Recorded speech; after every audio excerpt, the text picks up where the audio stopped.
নমস্কার। গত দুদিন আসা হয়নি, কিন্তু তাতে যে খুব সমস্যা হয়ে গেছে তা নয়। তার কারণ এমনি সবাই জানেন যে পশ্চিমবঙ্গের প্রথম দফায় ভোট আজকে, সেটা আমি বলে দিলে জানবেন এমন না, এমনিই জানেন। তো ভোটে কি হতে চলেছে আমি জানি না, ফলাফলও দিতে পারবো না। তবে অভিযোগ যে প্রচুর আছে নির্বাচন কমিশন এবং কেন্দ্রীয় যে বাহিনীগুলো আছে এবং কেন্দ্রে যে শাসক দল সবাইকে নিয়ে, এটাও সকলেই জানেন। তো প্রথম থেকে কি কি অভিযোগ আছে না, কেন্দ্রীয় বাহিনীতে মুড়ে দেওয়া হয়েছে গোটা পশ্চিমবঙ্গকে। 2.5 লাখ যেন পশ্চিমবঙ্গ হচ্ছে একটা কাশ্মীর বা এই জাতীয় কোনো উপদ্রুত এলাকা। গোটা প্রশাসনকে বদলে দেওয়া হয়েছে, অন্তত 35 লাখ লোককে বাদ দেওয়া হয়েছে। এবং সব শেষে শোনা যাচ্ছে এবং মনোজ আগরওয়াল বলছেন যে এরপরেও নাকি বাদ দেওয়া হতে পারে। তো সে প্রসঙ্গে পরে আসছি। নির্বাচন কমিশন নানাবিধ আদেশ দিয়েছে, তার মধ্যে একটা হচ্ছে সমস্ত মদের দোকান বন্ধ রাখতে হবে, দীঘা, মন্দারমণি, বালুরঘাট এই সমস্ত জায়গা থেকে সব হোটেল ফাঁকা করতে হবে, একটা আবাসনে বহু লোক, আত্মীয় পরিজন এসব রাখা যাবে না। এছাড়া নাকা চেকিং তো চলছেই। এবং সর্বশেষ যেটা শোনা গেল যে শ্রীজাতকের বিরুদ্ধে নাকি গ্রেপ্তারি পরোয়ানা জারি করা হয়েছে। এই সমস্ত নানা জিনিস শোনা যাচ্ছে। এছাড়াও শোনা গেছে যে একদম প্রথমেই মালদায় যখন বিক্ষোভ হচ্ছিল SIR নিয়ে, তখন একটি কেন্দ্রীয় সরকারের নিরাপত্তা বাহিনীর পরিচালিত একটি গাড়ি গিয়ে নাকি দুজনকে ধাক্কা মারে। পরে জানা গেল যে ওসব তো বাবা কিছু হয়নি। দু একদিন আগে শোনা গেল যে আরেকজন গাড়ি চালিয়ে নাকি বাস চালিয়ে তৃণমূলের একটা জমায়েত শেষ হওয়ার পর সেখানে ঢুকে যান এবং কয়েকজন মারাত্মকভাবে আহত। তো সেই নিয়েও গদি মিডিয়া কোনো হইচইনি। তো এইসব নানা জিনিস শোনা যাচ্ছে, হট্টগোলের কোনো শেষ নেই। কিছু অভিযোগ আসছে, কিছু অভিযোগ আসছে না। তো যেটা আমার এখানে বলার, এগুলো মোটের উপর সকলে জানেন, আমিও আগে বলেছি। তো আমার এটা যেখানে বলার সেটা হচ্ছে এই সমস্ত অভিযোগ নিয়ে বিশেষ কান দেবেন না। কারণ দেখুন, ভোট হচ্ছে পুজো। তো আপনারা জানতেন একদিন যে পশ্চিমবঙ্গে পুজো বলে কিছু হয় না। সরস্বতী, দুর্গা এই সমস্ত পুজো পশ্চিমবঙ্গে করতে দেওয়া হয় না, কোথাও হয় না। যদিও শোনা যায় ক্লাবগুলোকে নাকি পুজোর জন্য অনুদান কর দেওয়া হয়, কিন্তু ওগুলো আসলে পুজো নয়। কারণ পুজোর সময় আসলে সংস্কারী জীবন যাপন করা হয়। তো ধরুন কেন্দ্রীয় দলই হোক আর উনি যে হন, ওনারা তো এমনি এমনি বলেননি যে পুজো হয় না। আসলে পুজোর নামে যেটা হয় সেটা পুজো নয়, মদ, মাংস এবং ফুর্তি সহযোগে অসংস্কারী ছেলে খেলা।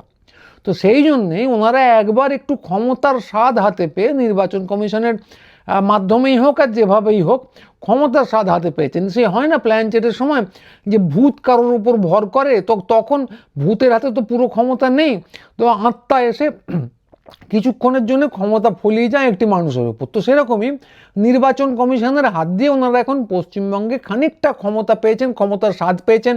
প্রশাসনটা এখন নিজেদের দখলে। তো এইবার ওরা নিজেদের মতো করে পুজো পরিচালনা করছেন এবং নিজেদের মতো করে উৎসব করছেন, যার নাম ভোট পুজো। তো এইবার ভোট পুজোতেই আপনারা খুব পরিষ্কারভাবে বুঝতে পারবেন বা পারছেন যে পুজো আসলে কেমন হওয়া উচিত। খুব পরিষ্কারভাবে পুজোর 7 দিন আগে এবং 7 দিন পর পর্যন্ত মদ বন্ধ। যদিও পশ্চিমবঙ্গের নির্বাচনে যিনি প্রধান সেই আগরওয়াল সাহেব বলেছেন উনি তো কিছু জানতেন না। তো কে জানতেন কে জানে, কেউ একটা আড়াল থেকে হয়তো বলে দিয়েছেন। তো যাই হোক, পুজোর হচ্ছে এটাই নীতি, 7 দিন আগে এবং 7 দিন পর পর্যন্ত মদ বন্ধ। ঠিক তাই হয়েছে। তো পরে এরপর আমিষ টামিষও বন্ধ হবে। তো সেটা এই মুহূর্তে করা যায়নি, কারণ এটা তো আংশিক ব্যাপার। তো এছাড়া সন্ধেবেলা বাইক চড়া একদম বারণ, তো তার নির্দেশও এসছে, আপনারা জানেন। তো তার কারণটা খুব সোজা, যে পুজো আসছে বলে পিছনে বাইকের পিছনের সিটে মেয়ে চড়িয়ে বেলেল্লা পড়া করবেন, ওসব একদম হবে না। দীঘা, মন্দারমণিতে গিয়ে ফুর্তি ফার্তা করবেন, ওসব একদমই চলবে না। তো এই যে সমস্ত ব্যাপারগুলো, এগুলো দেখার জন্য যে আমাদের যে রাম রাজ্য, স্বর্গরাজ্য, সেই উত্তরপ্রদেশে রোমিও স্কোয়াড থাকে। তারা ছেলে মেয়েদের একসঙ্গে দেখলে, প্রেম করতে দেখলে কপাত করে ধরে।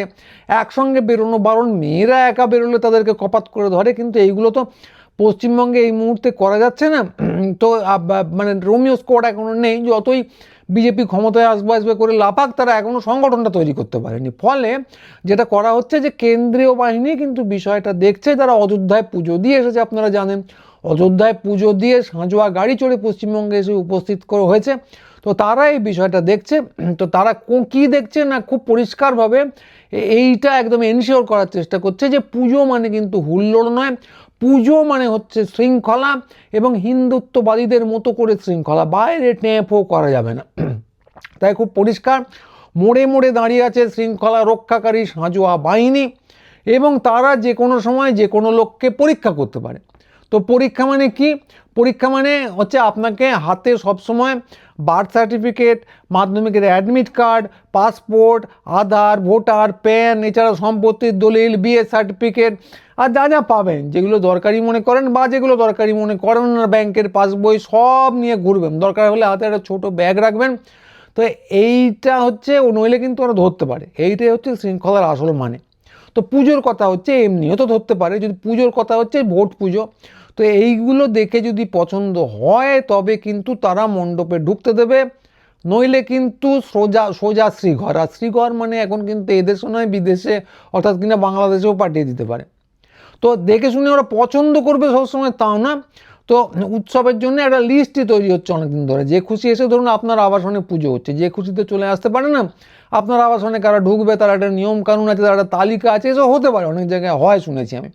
তো এইখানে এই পুজোতে কারা মানে অংশগ্রহণ করতে পারবেন তার একটা তালিকা তৈরি করা হচ্ছে অনেক দিন ধরে। সে আপনারা জানেন, সে তো প্রথমে বিএল ওরা করলেন, পছন্দ হলো না, তারপর ইয়ার ওরা করলেন, পছন্দ হলো না, তারপর নানা রকম দেবদেবীরা চলে এলেন, প্রথমে মাইক্রো অবজারভার, তারপর রোল অবজারভার, তারপর একটা এআই নামক বিরাট দেবতা ঢুকে পড়লো, তারপরে বিচার বিভাগীয় অধিকারী, এবং সব শেষে এসে গেছেন ট্রাইব্যুনাল। শুনছি ট্রাইব্যুনাল নাকি 34 লক্ষ কেসের মধ্যে 138টাকে ছেড়ে দিয়েছেন। ভাবুন, 34 লক্ষ না 35 লক্ষ কেস, তার মধ্যে 138 জনের বিচারের মধ্যে শেষ করে ফেলেছেন। ভাবা যায় না। তো যাই হোক, এই যে যারা করছেন, এর ফলে কোনো একদিন মানে ভোটের আগেই আশা করা যায় যে এই সমস্ত দেবদেবীর আশীর্বাদ ধন্য হয়ে সেই তালিকা কোনো এক সময়ে পুষ্পবৃষ্টির মতো কেন্দ্রীয় বাহিনীর হাতে নেমে আসবে। তো ওটা হচ্ছে স্বর্গীয় তালিকা। কারণ জ্ঞানবৃক্ষের ফল নামক কোন নামগুলি ওখানে আছে সেটা আজ অবধি কেউ জানে না। কারণ যারা পোলিং অফিসার, যারা ভোট নিতে চলে গেছেন, গতকাল পর্যন্ত আমি যা জেনেছিলাম যে পোলিং অফিসার, তাদের কাছে অনেকের কাছেই, আমি আন্দাজ করতে পারি সবার কাছে তো খোঁজ নেই, বোধহয় প্রায় কারোর কাছেই সেই ভোটার তালিকাটা নেই। ওদিকে তারা ভোট নেবেন কিন্তু কোনো তালিকা নেই। এবার আমাদের বিখ্যাত আগরওয়াল বাবু, যিনি হচ্ছেন আমাদের গণেশবাবুর প্রতিনিধি বা পশ্চিমবঙ্গে, তিনি বলেছেন যে আপনার যদি এর আগে নাম থেকে থাকে ভোটার তালিকায়, সাপ্লিমেন্ট লিস্টে, তাহলেও কিন্তু এই যে নাম ভোটার তালিকায় থাকবে তার কোনো মানে নেই, বাদও যেতে পারে। আবার নতুন নামও ঢুকতে পারে। তিনি বিহারের লোক হতে পারেন, উত্তরপ্রদেশের লোক হতে পারেন, গুজরাট থেকে তাকে স্পেশাল ট্রেনে চড়িয়ে আনতে পারে, তার নামও ঢুকতে পারে। আর ট্রাইব্যুনাল ওই 35 লক্ষের মধ্যে যে 138 জনকে ছেড়ে দিয়েছেন তাদের নামও থাকতে পারে। তো সব মিলিয়ে ব্যাপারটা কী হবে কেউ জানে না। মানে একটা তালিকা হবে, ভোট হবে, কিন্তু তালিকাটা কোথায় এখনো পর্যন্ত কেউ জানে না। তো যাই হোক, সেটা নিশ্চয়ই কেন্দ্রীয় বাহিনী জানবে। তাদের কোনো একটা অ্যাপ থাকবে, যে অ্যাপ কাজ করে না, সেই অ্যাপে জ্ঞানবৃক্ষের ফল থাকবে, সেটা যথার সময়ে চেক করে দেখা হবে। তো চেক করে যদি ওদের পছন্দ হয়, 1, 2 হচ্ছে ওই তালিকায় অ্যাপ ট্যাপ দিয়ে কী করে জানি না, যদি আপনার নাম আছে বলে ওরা নিশ্চিন্ত হয়, তাহলে সমস্ত দলিল দস্তাবেজ ওটা ব্যাগে করে নিয়ে যাবেন। সেটা সমস্ত কিছু চেক করার পর তবে কিন্তু আপনি পুজোর মণ্ডপে যেতে পারবেন, নইলে কিন্তু সোজা ডিটেনশন। তো এইটা হচ্ছে পুরো পদ্ধতি, যেখানে শৃঙ্খলা রক্ষা করতে হবে। শৃঙ্খলা মেনে ভোট পুজো করবেন। দেখা যাক আজকে শৃঙ্খলা কতটা রক্ষা করা যায়, আমাদের সকলকে সেটা দেখতে হবে। আর এর মধ্যে যেটা হচ্ছে যে নির্বাচন কমিশন অত্যন্ত প্রোঅ্যাক্টিভ হয়ে জানিয়ে দিয়েছে চারদিকে প্রচুর ফেক নিউজ ঘুরে বেড়াচ্ছে। তো আমরা এখনো পর্যন্ত ফেক নিউজ বলতে কী কী জানতে পেরেছি, শ্রীজাত বন্দ্যোপাধ্যায়, তার বিরুদ্ধে একটা গ্রেপ্তারি পরোয়ানা জারি করা হয়েছিল, সেটা জানতে পেরেছি। নির্বাচন কমিশন জানিয়েছে টুইট করে যে সেটা ফেক নিউজ, এবং তারা জানিয়েছে যে আশ্বাসের জন্য কবি তাদের সঙ্গে যোগাযোগ করতে পারেন। তো আমি জানি না যে নির্বাচন কমিশনের সঙ্গে একটা গ্রেপ্তারি পরোয়ানা নিয়ে কেন যোগাযোগ করতে হবে। নির্বাচন কমিশন কি এখন রাজ্য সরকারের দায়িত্বটা নিয়ে নিয়েছে? তো কার্যত তারা সেটা স্বীকার করে নিল, এবং কবি জানিয়েছেন যে গ্রেপ্তারি পরোয়ানাটার কথা একেবারেই গুল, ওটা খাঁটি সত্যি। তো সম্ভবত খুব নাগাড়ে প্রচুর গ্রেপ্তারি পরোয়ানা জারি করা হচ্ছিল। তো শ্রীজাতর নামে একটা মামলা ছিল 9 বছর আগে, তো সেটা ওই ফাঁকে ঢুকে বেরিয়ে গেছে আর কি, গ্রেপ্তারি পরোয়ানা জারি হয়ে গেছে। এবং এটাতেই যে নির্বাচন কমিশনের কোনো একটা অংশগ্রহণ আছে এ নিয়ে আমাদের সন্দেহ হচ্ছিল, কিন্তু আর সন্দেহ করবেন না, গ্রেপ্তারি পরোয়ানাই ফেক, নির্বাচন কমিশন খুব পরিষ্কার করে জানিয়ে দিয়েছে। আরও কি আমরা জানতে পারলাম যে মালদায়, সেই প্রথমেই যেটা বলছিলাম যে ধাক্কা দিয়ে চলে গেছে গাড়ি, একজন রক্তাক্ত মানুষ চিৎকার করছেন যে গাড়ি ধাক্কা দিয়ে চলে গেল, বিডিওর গাড়ি ধাক্কা দিয়ে চলে গেল। তো সেই ভিডিও আপলোড করলে তো সোশ্যাল মিডিয়া থেকে মুছে দেওয়া হচ্ছিল। তো জানা গেছে যে ওই আর্তনাদ ফেক, ধাক্কা ফেক, রক্ত ফেক, সব কিছু ফেক। তো এছাড়াও আমরা জানতে পেরেছিলাম দু একদিন আগে, যে সেটা মিডিয়ায় প্রচার হয়নি, যে আসানসোলে নাকি একজন গুণধর কেন্দ্রীয় বাহিনীর ড্রাইভার একটা বাস ঢুকিয়ে দিয়েছেন ইউসুফ পাঠানের জনসভার শেষকালে। তো তাতে বেশ কয়েকজন গুরুতরভাবে আহত। তো কিন্তু সে নিয়ে কোথাও হইচই নেই, খুব সম্ভবত সেটাও ফেক। কলকাতার মদের দোকান বন্ধ, আগরওয়াল বাবু হাঁ করে বলেছেন কে করলো বন্ধ, যাক কলা, ওনারা নির্বাচন কমিশন, ওনারা রাজ্য প্রশাসন চালাচ্ছেন, মদের দোকান কে বন্ধ করলো ওনারা জানেন না, কে শ্রীজাতকে গ্রেপ্তার করলো ওনারা জানেন না, দুধের শিশু বললে যা বলা হয়। তো যাই হোক, বলেছেন ওটা ফেক। তো হোটেল যে ফাঁকা করে দেওয়া হচ্ছে এ নিয়ে কেউ কোনো প্রশ্ন করেননি, কিন্তু করলে নিশ্চয়ই জানা যেত ওটাও ফেক। এমনি এমনি লোকে চাইছে না থাকতে, বেড়াতে যেতে, বুকিং পয়সা করে দিয়ে করেছে, পয়সা খরচ করে, পয়সা যাক এখন ক্যান্সেল করে দেবো, শৃঙ্খলা রক্ষা করব বলে তারা বুকিং ক্যান্সেল করছে, সেটা ফেক। বহুতলে আত্মীয় স্বজনদের আনা যাবে না, এই যে নির্দেশ এটাও হতে পারে ফেক। কারণ লোকজন ঠিক করেছে ভোটের সময় এখন উপবাস করবো নির্জলা, লোক আত্মীয় স্বজনকে আনবো না, হতেই পারে। আর কেন্দ্রীয় বাহিনী যে সাঁজোয়া গাড়ি নিয়ে ঘুরে বেড়াচ্ছে সেটা তো নিঃসন্দেহেই ফেক। এই যে সাঁজোয়া গাড়ি দেখছেন সেটা ফেক, হাতে বন্দুক নিয়ে লোক দেখছেন ফেক, দেখবেন দাঁড়িয়ে আছে বুথের সামনে, সেটা ফেক, হতেই পারে এসব আর কি। তো কথা হচ্ছে যদি ফেক হয় হলো, যদি না হয় না হলো। তো কথা যেটা, যে ওসব নিয়ে কিন্তু অভিযোগ অনুযোগ করবেন না, কারণ আদালতও নেবে না, এবং পরিষ্কার এই যে কেন্দ্রীয় বাহিনী এদেরকে নিয়ে কোনো এফআইআর করা যাবে না, ঘোষণা আগেই করে দেওয়া হয়েছে। তো তো এটা মেনে নিন যে পশ্চিমবঙ্গে একদিন পুজো হতো না, এই প্রথম আপনি পুজোর মণ্ডপে যেতে চাইছেন।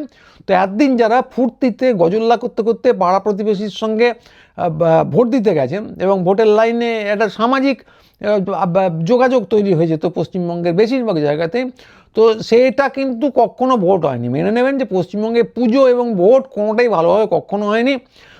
বিশ্বাস না হলে টিভিতে দেখবেন যে বাংলায় কিন্তু পৃথিবীর সবথেকে উপদ্রুত এলাকা এই কাশ্মীর, গাজা, এই জাতীয়। তো বিহারে এমনকি ভোটের আগে জনসুরজ পার্টির প্রার্থী একজন খুন হয়ে গেছেন, কিন্তু তাতে কি হলো? বাংলায় হলো আসলে কিন্তু রক্তের সমুদ্র। এই আজকেই একজন আমাকে বললেন যে উড়িষ্যা থেকে তাকে কে ফোন করে বলেছেন যে আপনাদের ওখানে কি খুনোখুনি বন্ধ হয়েছে, ভাবুন না একবার। তো সেই ছবিতে দেখেননি যে ফেক ছবি, নানা ফেক বলবো না, নানা ছবি ইন্টারনেটে ঘুরে বেড়ায় যে কুরবানির সময় ঢাকার কলকাতার রাস্তা কীরকম লাল হয়ে যায়। তো কথা হলো বাংলা এরকমই, পুরো জাতটাই এই। তো তাই এদেরকে সিধে করে সংস্কারী বানাতে এত আয়োজন করা হচ্ছে, এবং তাতে আর্তনাদ করবেন না।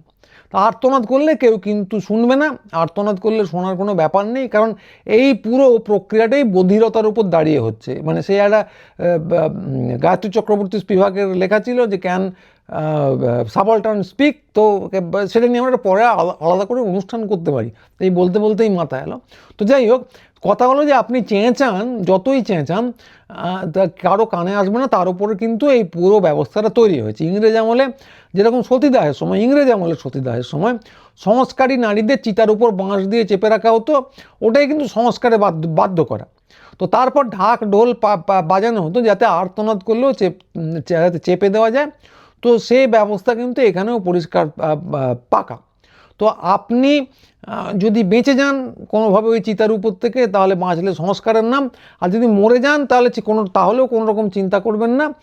তো আপনার সশরীরে না হোক, মৃত্যুর পরে স্বর্গবাস একদম বাঁধা, স্বর্গে যাবেনই, পুণ্যাত্মা হয়ে আপনি স্বর্গে যাবেনই, এই একটা পুজোতে ঠিকঠাক করে যদি অঞ্জলি দিতে পারেন তাহলে। তাই এই হচ্ছে পশ্চিমবঙ্গের এই মুহূর্তের পরিস্থিতি, লাফালাফি করবেন না। তবে একটা কথা সবার শেষে না বলে পাচ্ছি না, তো এইটা কিন্তু একটা প্রবাদ প্রতিম ব্যাপার হতে চলেছে এই নির্বাচনটা। তো কীরকম প্রবাদ প্রতিম? একদম আক্ষরিক অর্থে প্রবাদ প্রতিম, কারণ আমরা বিভিন্ন জিনিস থেকে বাঙালিরা প্রবাদ আহরণ করি। তো কৃত্তিবাস ওঝা আমাদের জন্য লিখেছিলেন রামায়ণ। তো তার কি ফল হয়েছে? রাম যে লঙ্কা জয় করেছিলেন, তাতে আর কিছু করুন না করুন, বাঙালির বাগধারায় ঘরের শত্রু বিভীষণ এই বাক্যবন্ধনটাকে ঢুকিয়ে দিয়ে গেছেন।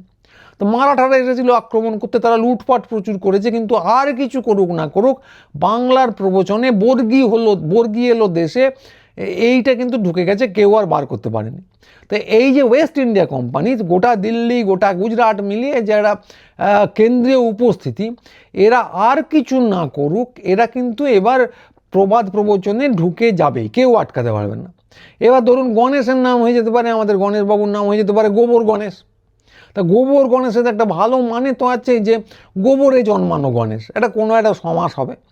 তো এছাড়াও এও হতে পারে ঠাকুর ঘরে কে রে বললেই লোকে উত্তর দেবে এখন আমি তো গণেশ নই। মানে ওই যে গ্রেপ্তার হয়েছে, গ্রেপ্তারি পরোয়ানা জারি হয়েছে, সেটা নিয়ে নির্বাচন কমিশন আগেই লাফিয়ে পড়ে উত্তর দিচ্ছেন যে আমরা বাপু নই। ফলে এবার বলা হতেই পারে যে ঠাকুর ঘরে কে রে আমি তো গণেশ নই। অথবা ঋত্বিক ঘটককে একটু বদলে দিয়ে বলা হবে খুকি তাকে বলে গোবর গানুস, খুকি তোমার কিচ্ছু বোঝে না মা, খুকি তোমার বড্ড ছেলে মানুষ, এই মেঘে ডাকা তারাই ছিল না, তো সেটাকে একটু বদলে দিয়ে বলা হতে পারে। কোনটা হবে বলতে পারি না, কিন্তু প্রবাদ প্রবচনে গোবর গণেশ বা ওই জাতীয় জিনিস এবার কিন্তু ঢুকে যাবেই, এ আমার দৃঢ় বিশ্বাস, ভোটে যাই হোক। তো এইটা ভবিষ্যতে মিলিয়ে দেখবেন যে কেউ আটকাতে পারবে না। ভোটের ফলাফল কি হবে, আজকে ভোটে কি হতে চলেছে একটু পরে, সে নিয়ে আমি কিচ্ছু বলতে পারবো না, কিন্তু বাংলার প্রবাদ প্রবচন নিয়ে এই যে ভবিষ্যৎবাণীটা করলাম, এইটা কিন্তু ফলে যাবেই বলে আমার দৃঢ় বিশ্বাস। মিলিয়ে রাখবেন, মেলে তো ভালো, আর না মিললেও পরের দিন আবার আসবো আপনাদের সামনে খুব তাড়াতাড়ি। সবাই চ্যানেলটা সাবস্ক্রাইব করবেন, হাইপ করবেন, লাইক করবেন এবং আমাদের সঙ্গে যোগাযোগ রাখবেন। আজ এইটুকুই, নমস্কার।